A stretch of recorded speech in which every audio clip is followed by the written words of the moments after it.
Aba, hindi na humabilang ang mga parangal ng mga independent filmmaker na matyagang nagsusulat, gumagawa ng konsepto at matagumpay na naisa sa pelikula ang kanilang obra na kinilala sa ibang bansa. Oo nga, syempre, talagang lahat na sila We are na, di so ba? proud. So well-rounded talaga. At sa papalapit na 2013 Cinemalaya Film Festival, ang bagong hanay ng mga filmmakers ang tiyak na magtatatak muli ng pagiging magaling ng mga Pinoy. Paano nga ba gumawa ng isang indie film? Anong mga hamon ang kanilang hinaharap kumpara sa mga mainstream movie makers? Naku, Yan. napakaswerte. Ito yung mga parang bagong sibol, ayan, bagong henerasyon ng mga indie filmmaker. Kasama natin si Direk Leo Abaya, isa sa mga direktor na kalahok sa Cinemalaya Film Festival sa susunod na buwan. At kapuso din natin itong si Direk Leo dahil naging bahagi din siya ng ilang pelikula ng GMA Films. Direk, morning. Good Hello. morning, Morning. Direk. Tampok sa kanyang indie film ang sikat na aktres na si Eugene Domingo at ang Japanese actor na si Yuki Matsuzaki.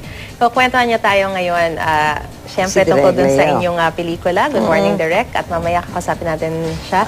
Samantala kasama rin natin si Joseph Israel Laban ng 9. At hango sa tunay na istorya ang indie film na ito. Si Joseph, by the way, ay syempre kapuso rin natin. At siya taga- nasa likod po ng Public Affairs Reporter's siya. Note. Reporter's Notebook. Oo. Sa Marinduque po, kinuna ng kanilang mga eksena. At kasama natin ngayon ang kanilang director na si Joseph Laban. Good morning, Joseph. Good morning. Hindi mo ba naman kami iiwan, ano? Oo. Hindi pa naman, hindi pa naman. At hindi naman nawawala yung drive mo na gumawa pa rin ng mga documentaries. Of Parang course. kumbaga may ibang venue ka lang or outlet. Oo, parang ano lang, iba din lang na flavor kumbaga. Oo nga, para sa pagkain, ano, parang meron ano. For more creative juices. Yes, tama. Well, Amaris, pagkwentuhin muna natin si Oo, Direk Direk Leo. Leo. Yung istorya niya dito sa darating na Cinemalaya, instant mommy. Hindi ito yung kinakain, instant mommy. Ah. Hindi instant mommy. Instant mommy. Pakikwento mo nga, Direk, ano yung tungkol saan to? Tungkol sa isang wardrobe assistant para sa TV commercials. Okay. So, based and inspired from story material na ginawa or kinonceptualize ni Chris Martinez at saka ni Jeffrey Turian many years ago. Tapos binigay sa akin, tapos nung nabasa ko, may nakita akong ibang angulo kasi for many years nagtatrabaho ako bilang production designer sa TV commercials. Tapos nakita ko na pwede yung basic storyline doon sa material na yon, story concept na yon, ilipat ko sa mundo ng paggawa ng TV commercials. Ay, talaga. Ang galing naman, ano. So, dito si Eugene. Si Eugene ang, Eugene. ang bida. At may kasama siya na Japanese. Japanese actor. Si, Hollywood-based? Yeah, he's Japanese. Japanese. Tapos nag-ano siya sa LA siya based. Ang siya kasama siya sa Letters of Iwo Jima. Oo. Direk, may kakaiba bang talagang hatak kapag halimbawa aside from the Filipino na alam naman natin na sikat si Eugene, no? Talagang meron pang Hollywood-based na actor na makakasama. Talagang ibang klase ang hatak niyan. Or it Hindi ko doesn't man- necessarily follow. Hindi ko naramdaman. Basta he was as hardworking as everyone else. So, walang ere. Basta, ano lang. Trabaho lang. Professional. Professional. Joseph, kwentuhan mo naman kami doon sa itong, ano mo, Krista. Yes. Oo. Yun po yung pangalan ng bida. Pero yung Ano title yung ng storya film, niya? It's about one of the youngest mothers in Philippine history. It's actually based on a documentary po na ginawa ko sa front row. Sa GMA front row. Oo. So, yun, ganun yung story. Tungkol sa isang bata na 9 years old na nabuntis. So, medyo sensitive yung material, pero in a way, inspiring din kasi kakaiba yung character ng kid, yung bida. Ito, sino yung ano dito? Sino yung bida dito, Joseph? Si Barbara Miguel sa Munting Heredera. Okay. Ay, siya, ito. Kilala natin Yung bata Yes, mo, siya po. magagaling din yun. Tama. Yes, parang ikaw yun, Joseph. magaling na Ako nga po. kontrabida yun. Tama, ako nga yun. Ikaw nga. Hindi po artista yun. Meron kang Linawin movie. natin, 9 yung movie. 9 yung... Ang pangalan niya? Yung character, yung lead ay Krista. Krista. Ay, naman pala. Ayun. Sorry. Krista. 9 yung... Bakit 9? 9 years Yun nga, old. 9 9 years old kasi Yes. siya. Opo, nung Si mangyari. Krista yung ang pangalan niya Opo. doon. Hindi mahirap bang gumawa ng indie film? Mahirap, pero ano rin, parang invigorating.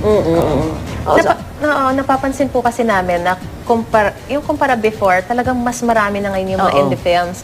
Ano advantage kapag indie film yung ginagawa niyo instead of the mainstream ones?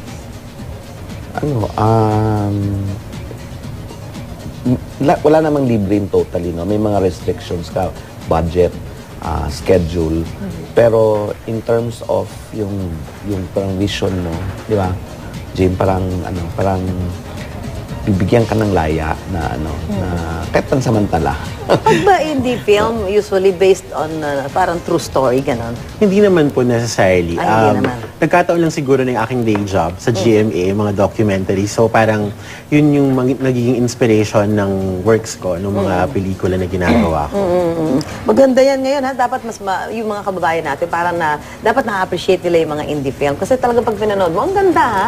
Magaganda siya. At saka siya talaga yung sumasalamin sa tunay na buhay, no? Yung kumbaga kung ano yung nakikita natin sa istorya sa lipunan, ganyan. And lalo, ikaw halimbawa, Joseph, di ba, parang nakikita mo talaga to, yung true story, dahil nakikita mo siya sa mga documentaries din na ginagawa mo. Oo, tama, ganun. Diba? So, pag nakita mo na yung ganun, pwede ka na makaisip na, ito pwede kong gawin to ng film, ano? Ganun Drama, po, ganyan. Direk, ito mo, kayo ay naging bahagi nung, naku, ito, paborito ko to, Maris, ikaw din, di ba? Yung Ano Muro po, Ami, totoo. at saka yung Jose Rizal, ano? Ano kaibahan nito sa paggawa ng indie film, yung mga ganitong klase ng pelikula? Yung dalawang pelikulang yon, siyempre malalaki yon, no? Gastos. All-star cast, magastos. Million at that time, no? Million ang budget. Oo. Dito, maliit lang yung namin. Maliit lang yung pelikula. But nonetheless, the challenges remain. No? Ano pa rin? Ganun pa rin. Ito, sino ito? Ito nasa... Ito si ano? Ayan si Yuki Matsusaki. I think ano yan? Yuki Matsusaki. Matsusaki, oh. Matsusaki, yun. Ano po ang masasabi niyo tungkol doon sa future ng mga indie films sa ating bansa? Ano yan? Bright. Bright. Oo nga, Bright. parang Kasi bright. madaming magagaling eh. At saka hindi lang, di ba, madami, hindi lang yung magaling eh. Point is, ang daming stories, ang daming perspectives. Correct, Yun yung maganda, yung iba't ibang perspective. Minsan nagkakasalungat, but that's what makes it nice eh. Kasi hindi lang iisa ang kwento. Tama. Pero ano po ba ang nagiging restrictions? Bakit halimbawa, kahit na marami tayong talento, kahit na marami tayong mga ideya, hindi sila makapenetrate pa sa mainstream? Ano ba yung mga restrictions na nakikita niyo? Siguro it boils down to resources. Kasi syempre kailangang i-market properly yung mga pelikula.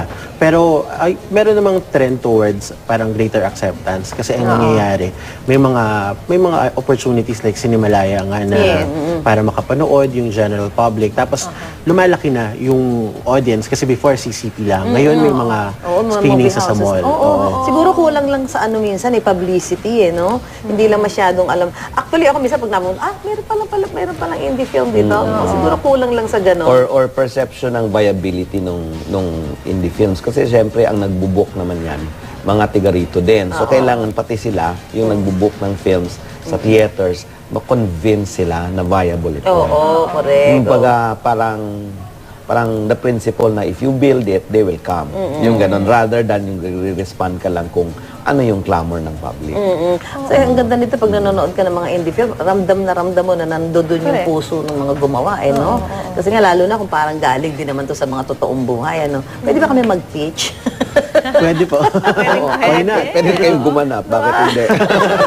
Nako, di ba? Parang minsan kasi, di ba, pag tayo, Maris, kung saan tayo napapasuot, eh. Nakikita mo Ang dami talaga namin yung mga nakikita storya ng ng napakaraming mga Meron tao. pa ng mga ganitong mga nangyayari sa totoong buhay. Parang iisipin mo, akala mo sa pelikula lang o para mga imahinasyon lang. Pero, Life is stranger than fiction. yes. Oo. Tama po yun. Life is stranger than fiction. So, may mga mapupulot namang aral dun sa inyo, Direk Leo. Ano Halimbawa, mapupulot na sa aral dun instant sa mommy. instant mommy? Ba't instant mommy? Bigla siya nagka-baby? Hindi. Yung ano natin ng instant gratification is an underlying theme Okay. in the story. Maganda lang yung fun ng mami na nanay at the same time yung pagkain. Oo. Ang ganda nga ganyan. Di ba Eugene parang- Domingo yan eh. Di Saka, ba? yung kumbaga parang, di ba, ang dami yung may mga malalalim na kahulugan na akala mo parang mababaw lang sa simula or dahil nandyan si Eugene, katatawanan, Ayan, di ba? Hindi, it's more than just a comedy. Nalito Yes. tuloy ako, Timo, ha? Pwede ba natin ibalik yan? Timo, pa ng instant mami Ayan, sa pagkain. letters of See? Eugene niya. Ayan. Ang galing ng chemistry ng dalawa. I could not believe it myself. When they were Talaga. together. And they're really very professional. Oh, Kaya yeah. siguro na gano'n. Oo. At Sa'yo, Joseph Joseph, naman, may- anong aral yung mapupulot? Sa Siguro Nuebe. Sa 9? Siguro yung yung the way nagdi-deal yung bata, yung main character sa adversity. Kasi talagang marami kasi tayong ginagawa ng mga documentaries na syempre may mga issues, pero iba-iba yung reaction ng mga case studies or yung mga subjects. Parang dito talagang inspiring or makikita natin yung resilience ng bata dun sa story. Finalist pala yung 9 sa New Breed category ng Cinema Life Film Festival, ano? Opo, tama. Ito. At pareho kami. Nako. Pareho. So ano yan, ha? Dapat yung mga kababayan natin, huwag niyong kaligtaang panoorin ito, no? Dahil talagang maganda ito yung pinagbuhusan ng Dugot oras, pawis. dugot pawis ng ating mga magagaling na director. Pakiimbitahan niyo na po yung ating mga manonood. Kailan po ba mapapanood ang inyong Pwede, mga baka pelikula? pwede sabihin kung saang sinihan. Ayun, bali po from August, July July 26 to August 4, mag-uumpisa na yung Cinema Life Film Festival. Meron siya sa CCP, yun yung karamihan ng mga screening ay doon pa rin mangyayari. Pero meron sa malls, I think sa Trinoma, tsaka sa Greenbelt, and then there's another one. Sa Lagi ito nasa Alabang. Trinoma. Alabang. Ito lagi nasa Trinoma to. Tambay ng Trinoma. Pwede mo mag-ano yan, direct? Pwede mag-marathon, ano? Oo. Meron yatang, alam ko, merong season tickets eh. You Opo. buy it for about 2,000 something and you can watch any film. Okay, yun. Alam ko sila, Mga ilang mahilig films po ba mag-marathon. yung 2,000? Madami yon kasi bukod dun sa New Breed sa amin, meron pang yung director showcase, mga 5 yon. So, may 15. Tapos meron pang ibang out of competition films na hindi natin napapanood. Bukod doon, nandun din yung competition para sa short films, pati yung ibang films na napalabas na at pinarangalan sa Cannes, yung ganon. May mga ganon. So, it's really a showcase of independent Naku, sulit na sulit na cinema. yan, di ba? Alam mo, may Oo, mga oo. kakilala ko ganyan, diba? Day off, ng Sabado at Linggo. Maghapon, magmamarathon na sila. Talaga ng sine. Magkano ba ticket niya? Yun nga mga Ang bawat Akala isa. ng iba, ang Bawat ticket. isa. Alam ko mas mura sa regular. Oh, yun naman pala eh. Sigurado yun. Kasi minsan, ay, hindi mahal yan. Ayan yung instant mami. Ayan, na di ba sabi kala ko, mo. mami? Oo. Ayan, Instant di ba? mami. Talagang sulit na sulit. May entertain na kayo, may iiyak, matatawa, may mapupulot pa kayong mga aral. Oo, direct lang yan. Invite nyo din yung mga manonood natin. Okay, I'd like to invite everyone, especially yung hindi masyado nakakaranas manood ng indie films to watch my film and Nuebe and the rest of the films in competition, also sa director showcase, yung kay Ate B, Oo nga pala si Ate B. Babagwa, Marami. Diploma Total, etc. Madami sila. So, panoorin nyo yun. May Bakaw. Yan. Buwaka. Buwakaw. Hindi, last year Hindi. yata yun eh. Hindi. Bakaw daw. Ito yung story ng yung mga batang nagnanakaw sa fish port. Oo nga, oo nga. Ah, Meron okay. din ganun. Pati yung mga documentaries.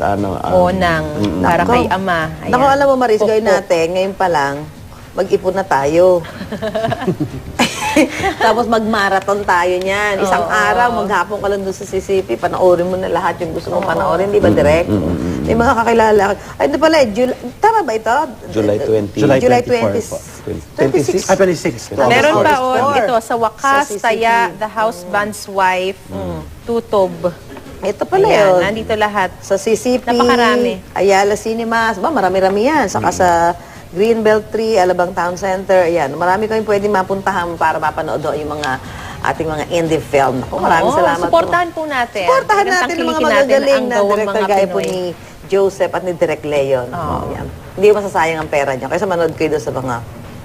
Ayan. Maraming salamat po, Direk Leo Abaya at Joseph Israel. Laban para sa pakikipagkapian at kwentuhan niyo sa amin ngayong umaga. Thank you and good luck. Thank you. Good luck. Thank And you. congratulations din. Congratulations din.